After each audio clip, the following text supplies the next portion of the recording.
Alright, we're going to do the install on our new style of Hinge Kit, which is made for oversized fan bases. Basically what we've got is a situation where they put a different style exhaust fan on an existing fan curb. So you can see that this thing's got a lot of slop, a lot of play in it. With the normal style hinge that you'd use from Driploc, you could do it, but the problem would be is when you shoved it up against the one side, it's going to give you a lot of overhang on this other side. So we don't want to do that. What we want to do is we want to reposition this thing, kind of center it back. This thing's basically got about 4 inches of overhang on each side. We'll kind of center it back on the fan base, and then it's just going to be a simple install the same way that our regular Driploc hinge installs. Now what's important to know is that normally we would tell you with our regular Hinge Kit, we would come up and we would go as far as we could to the outside of the actual fan base itself. What we need to do on this is, because of the design of these hinges, we need to actually line up the hinge to be in line with the side of the actual curve. So we'll do our regular install on these just like a normal set of hinges. We're going to use our cinch lock with our bolts. Okay. I'll go ahead and I'll set up this other side also. You see right here, I'm kind of eyeballing it, making sure it's going to be square. And usually what I'll do is I'll hand tighten these on to kind of get them in place. Okay. And then what we'll do is we're going to put an axle in that's going to run from one side to the other. The reason I didn't go ahead and cinch these all the way down is I may need to play with it just a little bit to make sure that my axle is going to spin free. So I come from one side to the next. Doesn't really matter how much you overhang it, because what we're going to do is when we get done, we'll actually cut off the excess of this rod. So I know everything's swinging true here. What I'm going to do is pretty much do this just with the regular crescent, carry some vice grips.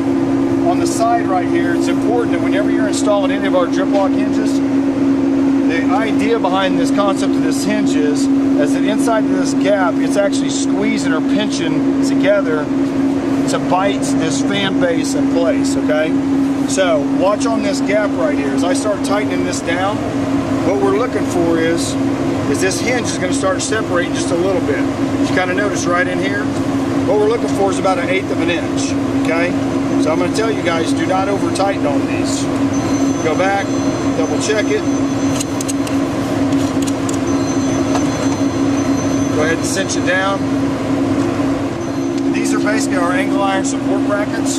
What you're going to notice is you've got a hooped out end at the end of it. So you can do that so that these are versatile. They can either be left or right hand. All we'll do is we'll take this, slip it over, okay? And you can kind of see the way this thing goes up against the fan curve. And depending on the fan base itself, not that you'd want to, but if a guy had to, he can come down here and angle these down a little bit. We're clear, so we're going to screw them in just straight up and square.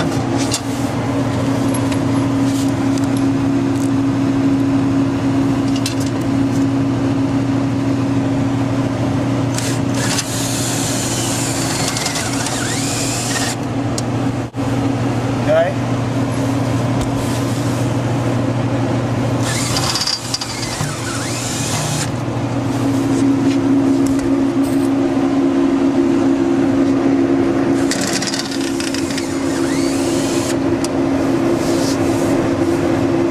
Repeat the same process on the other side. So now I can test and make sure everything's going to work all right. Here's the actual hinge. Kind of shoot it from this back side right here.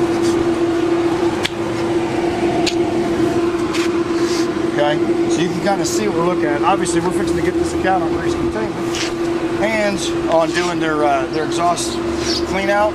They're in dire need of that. So we're kind of doing our preparation here during the day, so we've got to show you guys what we're doing.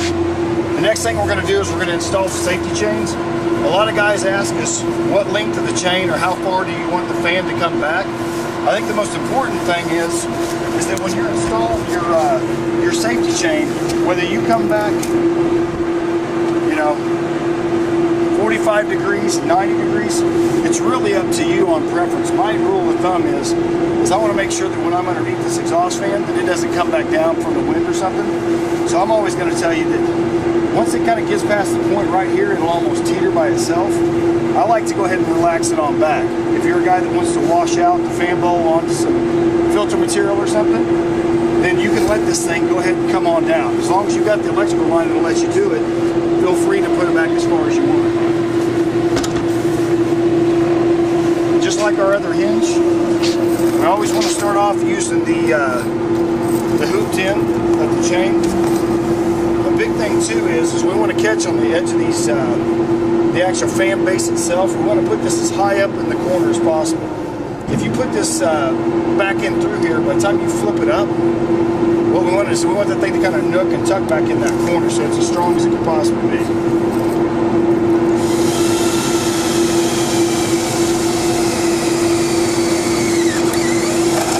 Okay, and I use a guesstimate on this. Some guys kind of like to go 45 degrees. They'll take their chain and measure out to here, okay, and they'll come back down to their fan and be about right there for 45 degrees. Kind of a rule of thumb. I generally know that on most of my hinge kits, I'll usually put my chain somewhere down in this area. Again, I'm going to hit the very edge of the actual curve itself because that's the strongest point.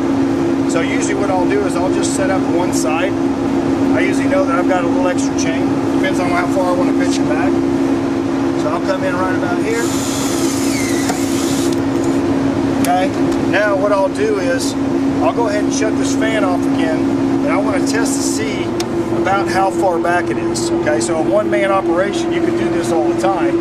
You really don't need a guy to hold your fan while you're doing it. So now, I'm going to leave it back and I'm going to test the length on my chain to see how far it comes back. Our chain is already preset on the other side, so what we can do is we can come down and kind of take the tension off the chain.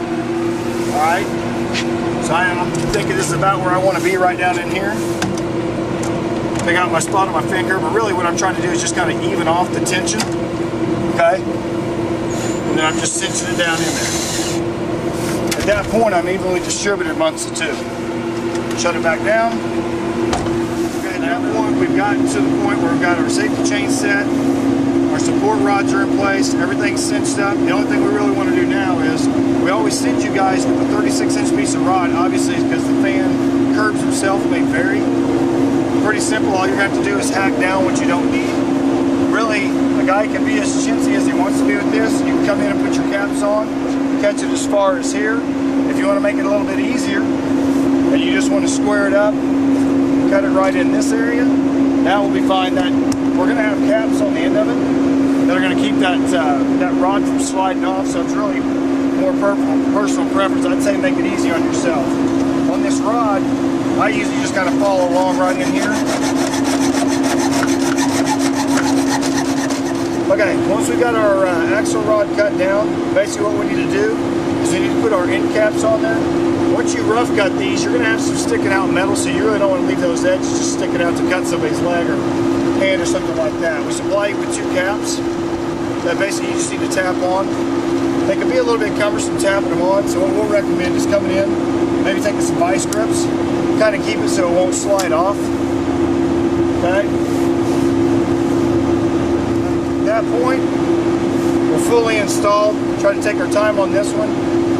Probably took around, I'm guessing, 15 minutes to install these. They'll get a little faster. Some of the things you're going to look for is, number one rule of exhaust fans is going to be, when you're putting hinges on them, is where can you put the hinges?